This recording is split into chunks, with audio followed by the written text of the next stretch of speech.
So dear students, welcome again in this lecture room. तो आप जानते ही हैं कि हमने जो फिज़ालजी का लास्ट टॉपिक जो है that is growth and development, तो ये हमने इसका एक लेक्चर हमने दे दिया। तो उसमें मैंने पहले इंट्रोडक्शन दी ग्रोथ के बारे में, उसके बाद तो डेफिनेशन ग्रोथ की बताई, तो उसके बाद जो फेसेस ऑफ ग्रोथ यानी इसमें जो मैंने पढ़ाया आपको थोड़ा बताऊँ मैं वो। तो एक तो मैंने इंट्रोडक्शन दी इसमें, सेकंड इसमें मैंने डेफिनेशन ऑफ ग्रोथ की बताई, तो थर्ड जो इसमें पढ़ा that is called as phases of growth. तो फेसेस ऑफ ग्रोथ में मैंने बताया there are three phases. One is called as cell division, that is also called as formative phase. Second is called as cell elongation, that is also cell enlargement division or cell elongation. So third is called as maturation, or this also called as differentiation. So these are the three phases. तो ये हमने पहले ही discuss किए पिछले lecture में। तो आज का जो टॉपिक है वो जो हमने पढ़ना है that is growth rate. And अगर आपको याद होगा जो पहला लेक्चर मैंने दे दिया, मैंने कहा उसमें ये ग्रोथ जो है it is measurable and we can measure growth is measurable and we can measure growth.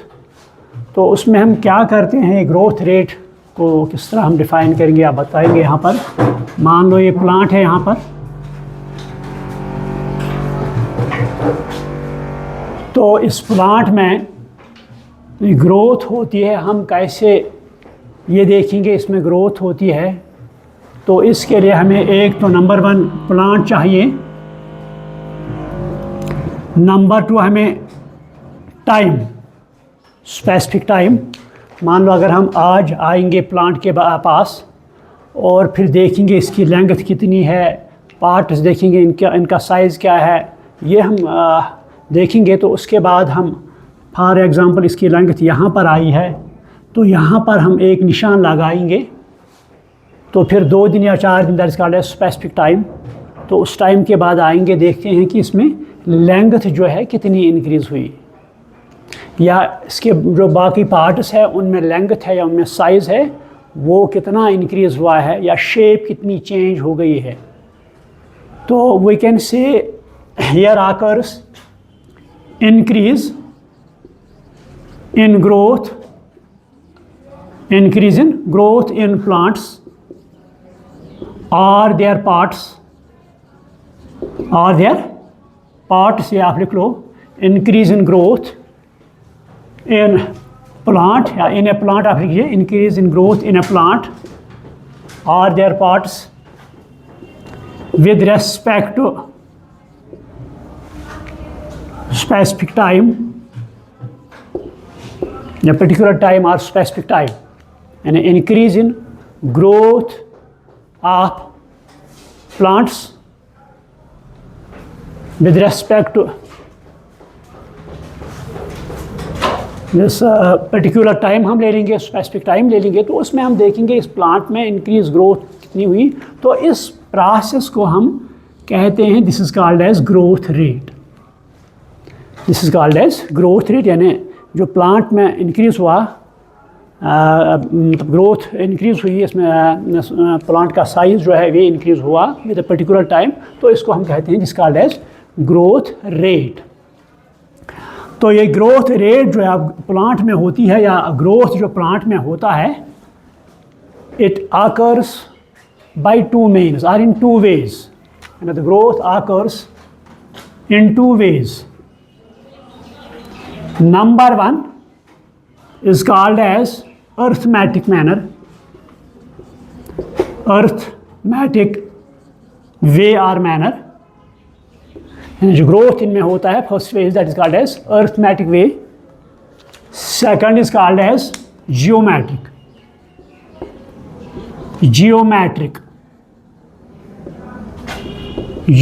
वे।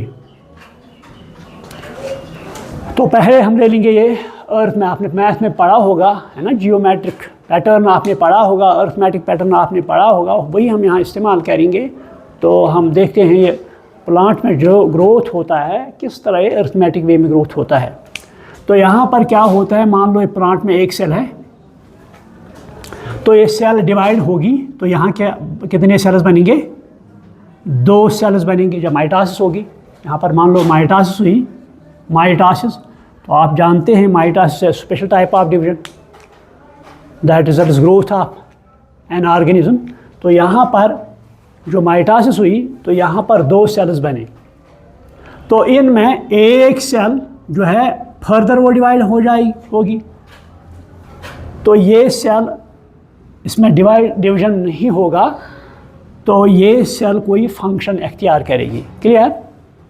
तो जो ये सेल है it remains in state of division, ये फिर से डिवाइड होगी तो इसमें कितने सेल्स बनेंगे, 2, तो एक इसमें आएगी तो ये इसमें फिर से डिवीजन होगा, है ना। जो यहाँ पर हमने सेल देखी है cell it remains in continuous state of division. आप ये लिखो, in this arithmetic way a cell which undergoes division a cell which undergoes division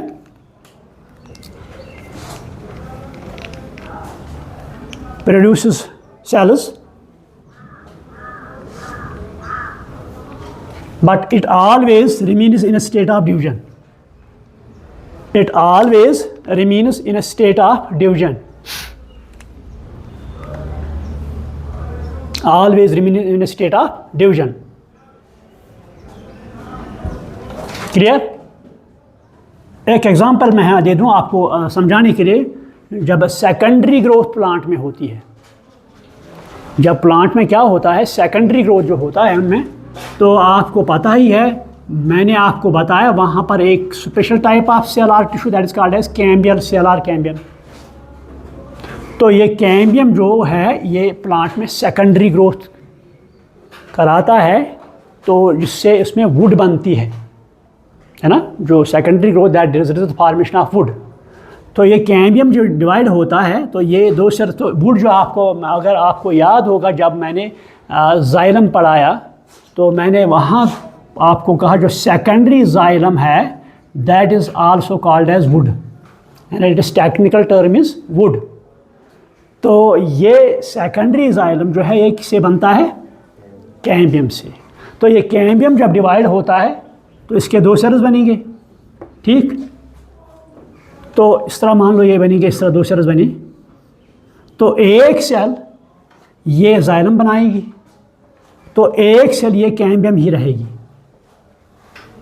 फिर से ये डिवाइड होगी तो फिर से एक सेल सेकेंडरी जाइलम बनाएगी, एक कैम्बियम ही रहेगी, तो फिर ये सेल फिर से डिवाइड होगी, फिर ये मान लो फ्लोएम बनाएगी और एक सेल इसमें कैम्बियम सेल रहेगी।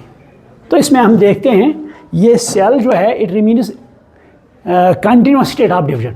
हालांकि यहाँ पर सेल का नंबर इंक्रीज तो होता है ना, तो ये सेल्स यहाँ जो बने they will get the specialisation or in a state of differentiation, और वो different types of functions perform करेंगे। क्लियर? तो यहाँ पर जो नंबर इंक्रीज हुआ 1 2 3 4 5 6 ऐसी तरह दिस पैटर्न आपने पढ़ा होगा, जो अर्थमेटिक पैटर्न है यहाँ पर इंक्रीज होगा 1 बाय 1 1 2 या 1 + 2 + 3 + 4 + 5, ठीक। जब यहाँ सेल्स डिवाइड होते हैं तो यहाँ पर डिवीजन किस तरह होता है, 1 2 3 4 successive process. So this is called as arithmetic way. तो अगर मान लो यहाँ पर हम ग्राफ प्लॉट करेंगे तो ग्राफ में क्या ले लेंगे, नंबर 1 टाइम, नंबर 1 टाइम, तो नंबर 2 इसमें हम ले लेंगे प्लांट का साइज़ या लेंथ या गर्थ, प्लांट का पैरामीटर ले लेंगे हम, चाहे उसका साइज़ ले लेंगे चाहे उसका लेंथ ले लेंगे। तो यहाँ पर जो पैरामीटर लेंगे, मान लो यहाँ पर जो इसमें देख लेंगे यहाँ पर टाइम, नीचे से टाइम ले लेंगे, ठीक है, और यहाँ से क्या ले लेंगे, ग्रोथ। तो ग्रोथ साइज़ में हो, लेंथ में हो, वॉल्यूम में हो, यहाँ पर वो ले लेंगे। फिर से हम अगर इनको ग्राफ डालेंगे, आपने 9th में पढ़ा होगा ग्राफ, 10th में पढ़ा होगा ग्राफ, तो यहाँ पर ये देखा गया, तो ये जो यहाँ पर लाइन हम जब खींचते हैं, it becomes a linear, this called as linear shape. जो यहाँ पर ग्रोथ कर्व बनती है ना, यहाँ पर ग्रोथ कर्व बन गई, तो यहाँ पर हमने 2 पैरामीटर्स ले लिए। नंबर 1 टाइम लिया, मान लो हमने 2 दिन में 3 दिन या 4 घंटे 5 घंटे या 2 दिन मंथ ले लिया, तो इसमें हमने देख लिया पहले 2 दिन में कितना इंक्रीज लेंथ में हुई, फिर दूसरे दिन में कितनी लेंथ इंक्रीज हुई, इसे continuously for a period of 1 month, so that is called as a particular time. तो यहाँ पर हम देखते हैं पहले तो 1 इंक्रीज हुआ, फिर उसके बाद 2, फिर 3, फिर 4, फिर 5, मतलब फिर पहले 1 मान लो 1 मिलीमीटर लेंथ में इंक्रीज हो गई, उसके बाद 2 मिलीमीटर इंक्रीज हो गई, फिर 3, फिर 4, 5, 6, 7 एंड सो ऑन। तो जब हम ग्रोथ करो इसमें ग्राफ प्लॉट करते हैं between this time as well as growth और साइज, तो यहाँ पर जो ग्रोथ करो बनती है दैट इज लीनियर ग्रोथ करो। ये आप लिखो, when we plot a graph between time and when we plot a graph between time and the size या growth of a plant, between size this length time and growth of a plant, so the growth curve here becomes results that is linear growth curve. So continuously, constantly it gets increase, constant state, तो यहाँ पर result आता है, this called as linear growth curve. तो कभी कभी आपके board में के एग्ज़ाम में आ सकता है, तो जो लीनियर ये स्ट्रेट लाइन है ना, दिस स्ट्रेट लाइन आपके बोर्ड के एग्ज़ाम में आ सकता है, जो जब हम ग्राफ प्लॉट करते हैं between time and growth of a plant और लेंथ ऑफ ए प्लांट, तो यहाँ पर जो किस पैरामीटर क्या ले लेंगे हम, अरिथमेटिक वे। तो जो ग्रोथ कर्व बनती है या ये कौन सी शेप यहाँ बनाती है, दिस इज स्ट्रेट लाइन। ये आप पॉइंट नोट कर लो, the growth curve is here, that is straight line. ये ऑब्जेक्टिव भी आ सकता है, तो यहाँ आपको क्वेश्चन आएगा वहाँ पर, plot a graph between the growth of a plant with respect to time in arithmetic manner, तो उस वक्त आप ये ग्राफ प्लॉट कर सकते हैं। ये क्लियर हुआ आपको? क्लियर हुआ कि नहीं? तो this is called as arithmetic way of growth in case of plants.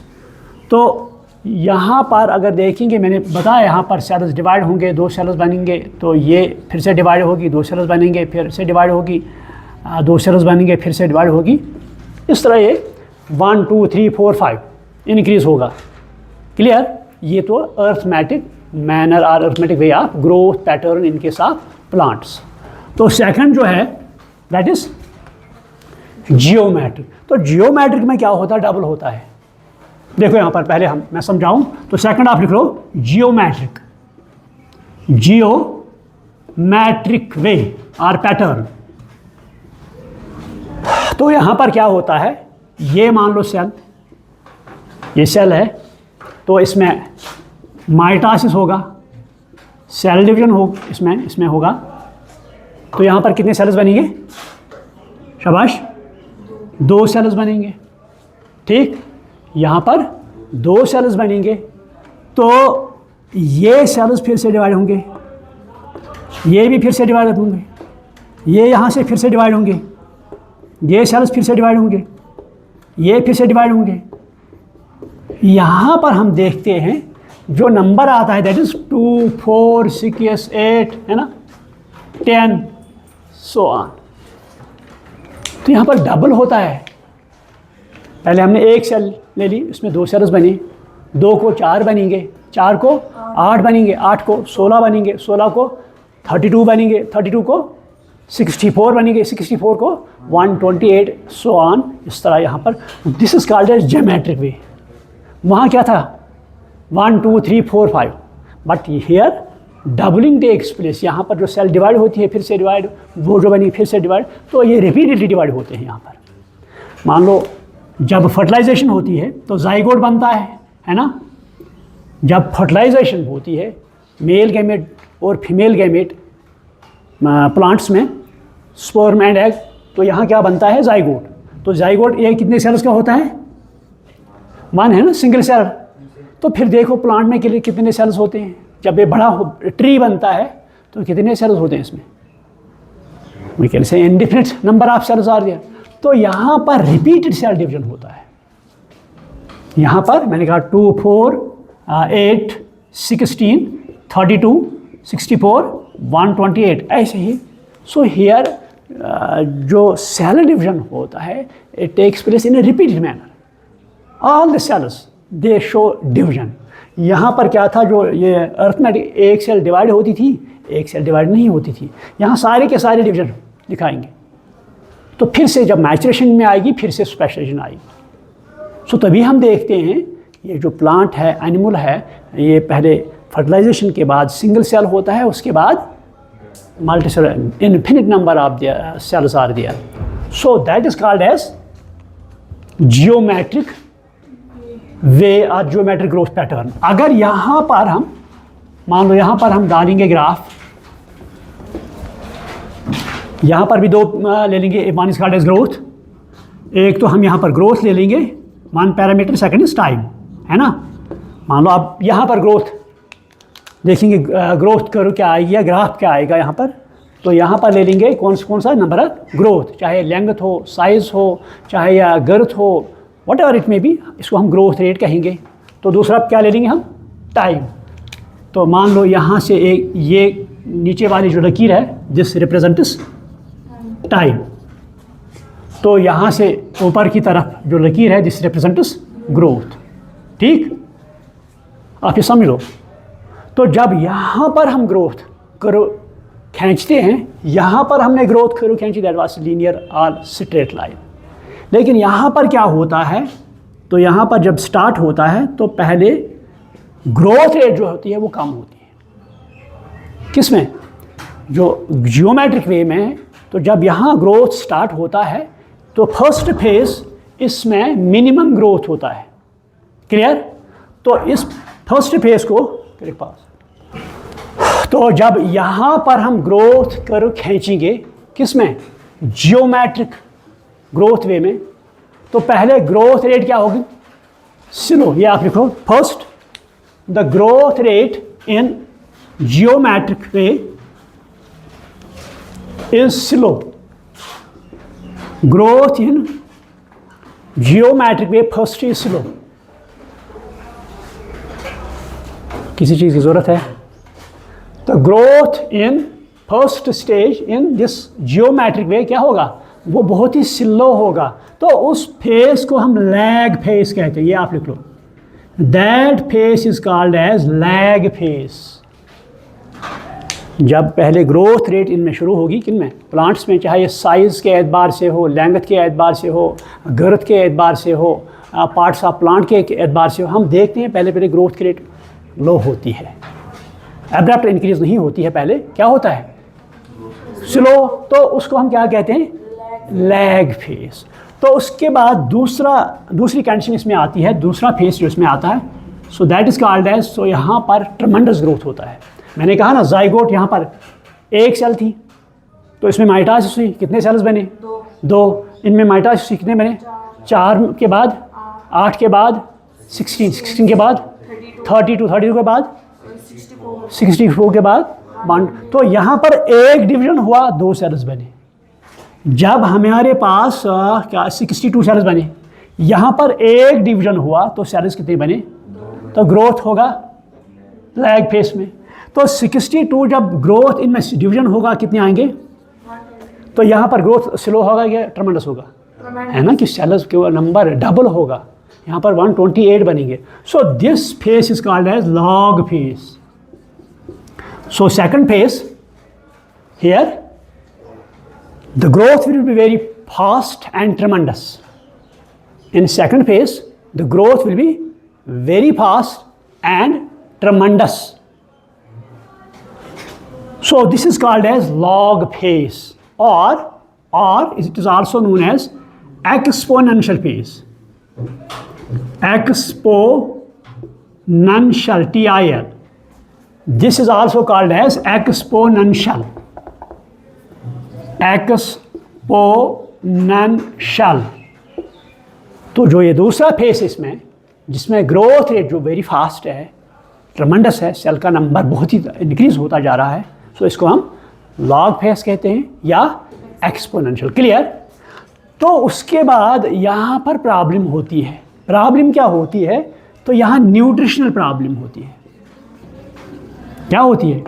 Nutritional. अगर यहाँ पर न्यूट्रिशन की प्रॉब्लम नहीं हो तो ये बहुत ही यहाँ पर ग्रोथ होगा, मगर न्यूट्रिएंट्स तो दे आर इन लिमिटेड, है ना, तो सोर्स इनका लिमिटेड है, तो उस वजह से यहाँ पर ये ग्रोथ कर्व जो है ये अब स्टेशनरी चला जाता है।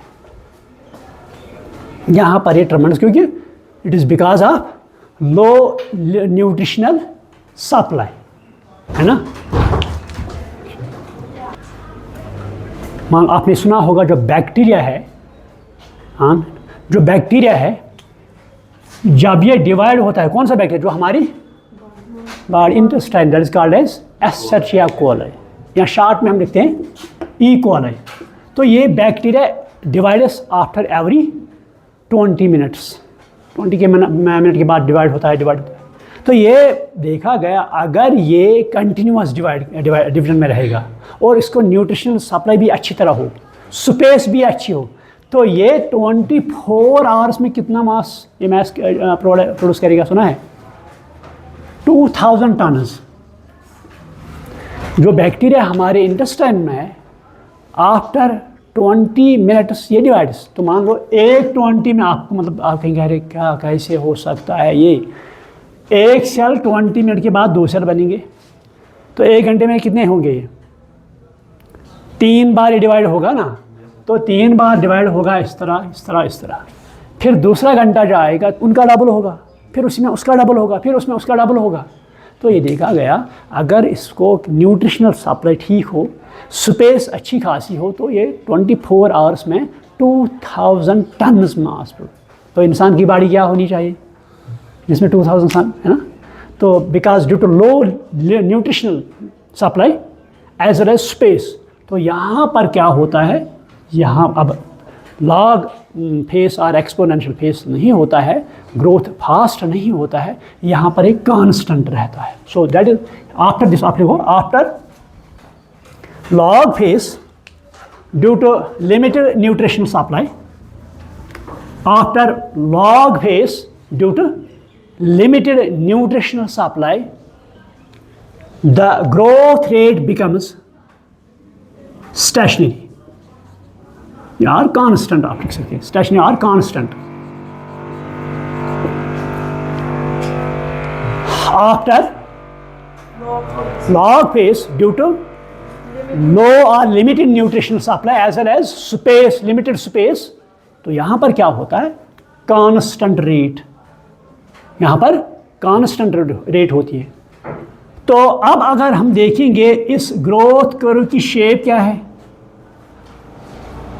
यहाँ पर क्या थी? स्ट्रेट थी, लीनियर। तो यहाँ पर क्या, कौन सा अल्फाबेट है ना? एस, है ना। मतलब मैं ये कहूँ ना एक कंप्लीट एस आप ले लेंगे, स्केल ले लेंगे, मेजर करेंगे, नहीं बस सर यहाँ पर तो एक सूद कम है, ये एस, मतलब लगता है जैसा ये एस है। So due to its resemblance with alphabet S, this growth curve is called as S-shaped growth curve. Due to its resemblance with alphabet S, this growth curve is called as S-shaped growth curve. This is also called as sigmoid. This is also called as sigmoid growth curve. Sigmoid growth curve. Clear? So this is called a geometric pattern of growth in plants. ये दोनों pattern आपको समझ में आ गए कि नहीं आ गए? One is arithmetic here, 1 2 3 4 5 6 ऐसे ग्रोथ होता है, बट इन जियोमेट्रिक में क्या होता है? 2 4, इसके बाद 8, इसके बाद 16, इसके बाद 34, 68 एंड सो ऑन। तो इसमें ये ग्रोथ जो होता है 2 तरीकों में होता है। One is called as absolute growth ये आप लिख लो, हो सकता है टर्म आ सकती है। तो ये आप लिख लो, इसमें नीट में भी क्वेश्चन आ सकता है। जो ये है ग्रोथ रेट है ना, तो एक मैं यहाँ भूल गया, जो लीनियर ग्रोथ करो है या जो अर्थमेटिक ग्रोथ, इसके लिए फार्मूला जो है that is L T is called L0 RT। आप ये लिख लो, द इक्वेशन फॉर, हम क्योंकि मेजर हम करेंगे, ग्रोथ इज मेजरेबल, हम इसको मेजर कर सकते हैं। तो अर्थमेटिक पैटर्न जो है, इसके लिए फार्मूला हमारे पास जो है that is LT is equal to L0 plus RT। तो यहाँ पर L क्या, LT क्या है, T for time, L for length. यहाँ पर हमने कौन सा पैरामीटर प्लांट का ले लिया, लेंथ। हम इस पर एनालिसिस लेंथ पर करते हैं, एक दिन में कितना इस प्लांट की लेंथ कितनी इंक्रीज हुई, दूसरे दिन में कितनी इंक्रीज हुई। तो इसलिए हमने क्या लिखा है यहाँ पर, LT, L means L for length, T for particular time, L for length 0 यहाँ पर अब लिख विद पर्टिकुलर टाइम, यहाँ पर 0 टाइम। मान लो ये प्लांट है, हम गए, हमने इसका ग्रोथ मेजर करना है, ग्रोथ रेट मेजर करनी है। तो गए कल हम, तो देखा हमने यहाँ पर इसकी 1 मीटर सपोज ग्रोथ हुई है, लेंथ इंक्रीज हुई है। तो हमने यहाँ पर चेक किया, तो यहाँ पर रखेंगे L0, आपने स्टार्ट करना है। तो L0 फॉर इनिशियल ग्रोथ है ना, पहले हम इस पर हम फिक्स करेंगे, ये नहीं इसमें ये नहीं कि तो 1 मीटर इंक्रीज हुआ है इसकी लेंथ, ये नहीं है इसमें 0 ग्रोथ। हम लेते हैं यहाँ से हम स्टार्ट करेंगे, तो यहाँ पर हम लिखते हैं L0, यहाँ पर हम लिखेंगे जो लेंथ है इस वक्त ये 0 हम रखेंगे, ठीक। अब 2 दिन के बाद आ गए हम, मानो 24 आवर्स 44 आवर्स, तो आ गए, उसको हम LT लिखेंगे, T फॉर टाइम।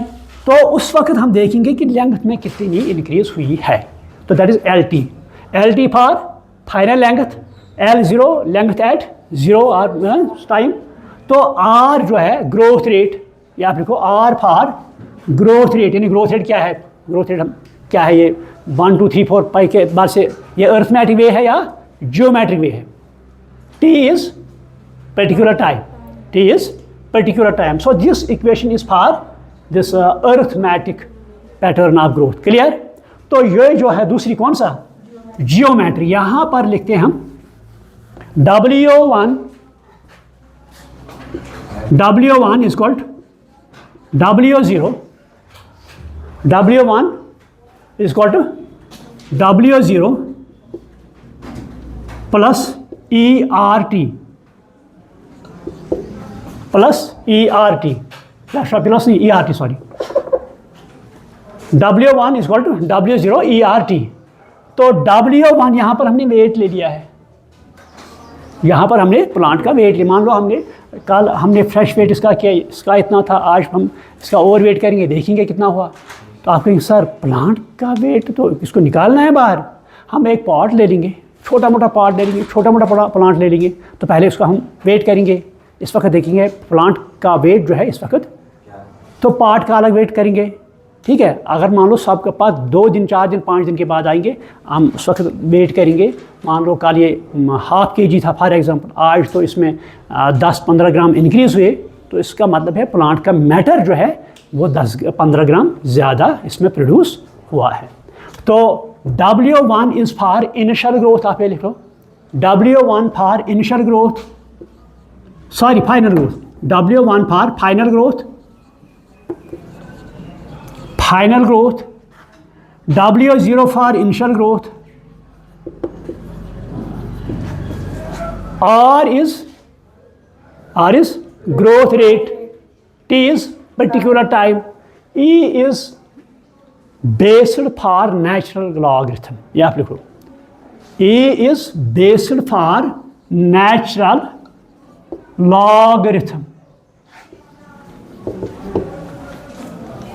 तो ये वैल्यूज हम इस पर सब्स्टिट्यूट करेंगे, तो इसमें हम ग्रोथ रेट जो है, चाहे वेट हो, चाहे लेंथ हो, चाहे साइज़ हो, चाहे वॉल्यूम हो, कुछ भी हो, हम ये मेजर कर सकते हैं। So this is called as geometrical pattern of growth in plants.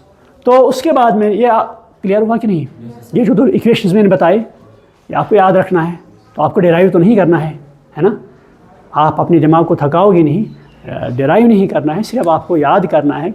Exam में भी ऐसे लिखना है, तो अगर नीट में आ सकता है तो वहाँ भी आपको ऐसे ही कार्बन कॉपी वहाँ भी लगानी है आपको, ठीक है। तो यहाँ पर अब मैंने कहा ग्रोथ जब होता है इसको हम दो पैटर्न में लेते हैं। One is called as absolute growth, one is called as absolute growth, second is called as relative growth. Relative growth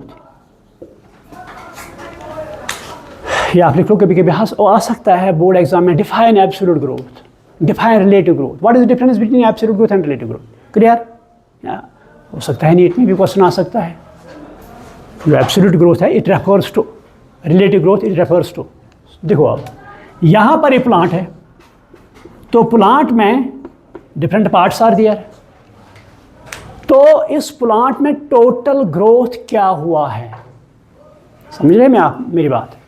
plant में टोटल ग्रोथ क्या हुआ है, that is called as absolute growth. Clear? कोई इसमें confusion तो मत है? यानी टोटल ग्रोथ प्लांट का क्या हुआ with respect to parts, with respect to all parts, with respect to particular time. ठीक? इट रेफर्स टू, आप ये लिख लो, it refers to total growth of plant and its parts, total growth of plant and its parts with respect to time, it is called as absolute growth, और absolute growth rate भी लिख सकते हैं, absolute growth rate भी लिख सकते हैं और absolute growth। तो उसके बाद मान लो ये प्लांट है, इस प्लांट को हमने इसका ग्रोथ रेट डिटरमाइन करनी है, ग्रोथ मेजर करना है हमने, तो इसका ग्रोथ ऑलरेडी कुछ हुआ है ना, तो हम इसको ज़ीरो पर रखते हैं, रखते कि नहीं रखते? हम इसको ज़ीरो पर रखते हैं। तो उसके बाद मेजर करते हैं उसकी ग्रोथ क्या हुई, that is called as relative growth. यानी उसके बाद आप जब हम प्लांट का ग्रोथ, प्लांट का साइज, प्लांट की लेंथ, प्लांट का volume and so on measure करते हैं, तो उस वक्त जो पहला इसमें ग्रोथ आया है हम इसको ज़ीरो पर रखेंगे। तो उसके बाद जो हम मेजर करेंगे उसकी ग्रोथ रेट, उसका साइज, उसकी लेंथ, बाकी that is called as relative growth. Clear? So that was absolute growth, that is total growth here. उसके बाद जो हम मेजर करेंगे that is called as relative growth. Clear हुआ ये? So this was all about growth rate. ये समझ में आ गया कि नहीं? तो एनी क्वेश्चन इसके बारे में? टाइम क्या आ गया? हाँ, टाइम मैंने बताया टाइम क्या आ गया, मैंने ये नहीं कहा क्लास खत्म हुआ कि नहीं हुआ, मैंने कहा टाइम क्या आ गया। तो इसका मतलब है टाइम ज़्यादा ही हुआ है ना। तो अब हमने इसके बाद पढ़ना है conditions for growth, what substance we need that the growth in plant should be better, और what are the factors on which growth of a plant depends. तो मेरे ख्याल में क्लास का टाइम जो है ओवर हुआ है, तो हम यहाँ स्टॉप करेंगे। Any question, any confusion, everything okay? So एक मिनट पॉज करें। तो I should stop over here. कल हम कंटिन्यू करेंगे ये growth till. Thank you very much.